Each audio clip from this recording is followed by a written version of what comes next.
Tonight's episode is an experiment in technology. I said one of the reasons to do this blog was to be able to play with technology a little bit, learn a little more about some readily available programs and some easy technology that's there. So trying something different tonight. I actually got to take a couple of days off this weekend, and I drove out to Palm Springs to see some friends I hadn't seen for a while. But look, Mid-Century Modern, they're all over the place in Palm Springs. But I went out to specifically meet up with a bunch of friends I hadn't seen for a year and a half, which is always a lot of fun because they're pretty much from all over the world and all different walks of life and all different aspects of business. So they give me a completely different perspective on what I'm doing in my life. One of the reasons I went out there too is I wanted to take a look around at some of the development that had gone on and was going on. And I immediately noticed a big difference between what was happening in Palm Springs and what happened in Las Vegas. I looked at a lot of the typical retail centers that in Las Vegas tend to be the Tuscan-themed, developer-driven type of centers that are repeated everywhere.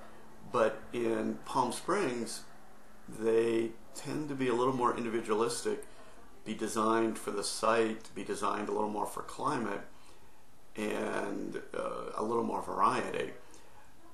Each one of these is a little different, but their corporate identity still comes through with them, whether it's Target or Walgreens or McDonald's or CVS. You still have the corporate identity, but it's done with a more appropriate design. It's not these corporate prototypes that are plopped all over the place. And I think they're a lot more successful than some of the things that were built here in the past. The other thing that you notice is the density of the projects, and by density I mean the repetition of them. Now, I will grant that it's a little bit of an inconvenience when there's not a Starbucks on every corner or a gas station on every corner like there are in Las Vegas. I think there are 4 Starbucks within about a mile radius of my office, and that only counts the freestanding ones that are out on pads. It doesn't count the ones that are in the grocery stores. If you count those, there's probably 6 or 8 that are within a mile. So is that necessary? Do you have to have a gazillion of all these things? Is convenience that important? It didn't seem to affect anything in Palm Springs.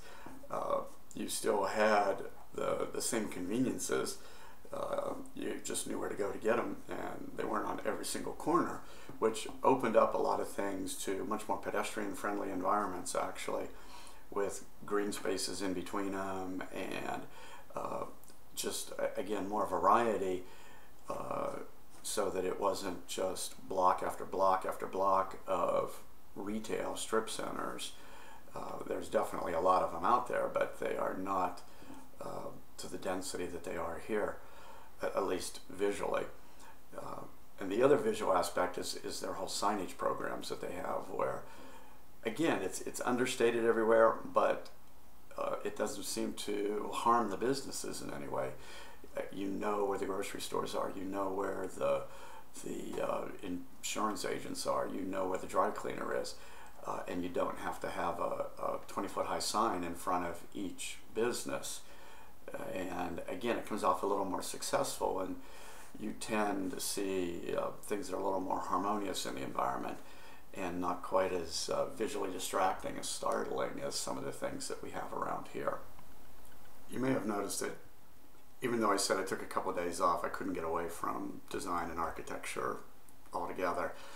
Obviously, I do kind of live, eat, and breathe it, and even when I'm driving around on my free time, it's something that's always in the back of my mind, or something that I'm always thinking of. So my real only escape moment was on the drive back, where I went down through Joshua Tree. I had never been through it before, and I thought it would be fun just to take a drive up through the park, and it really was. And my parting comment on that is, if you have the chance to do it, do it. If you have the chance to do it at convertible, even that much better. Find a sunny day. but wear sunscreen because I have a great farmer's tan to prove that I was driving out there. So I'm going to leave with a couple shots of going through Joshua Tree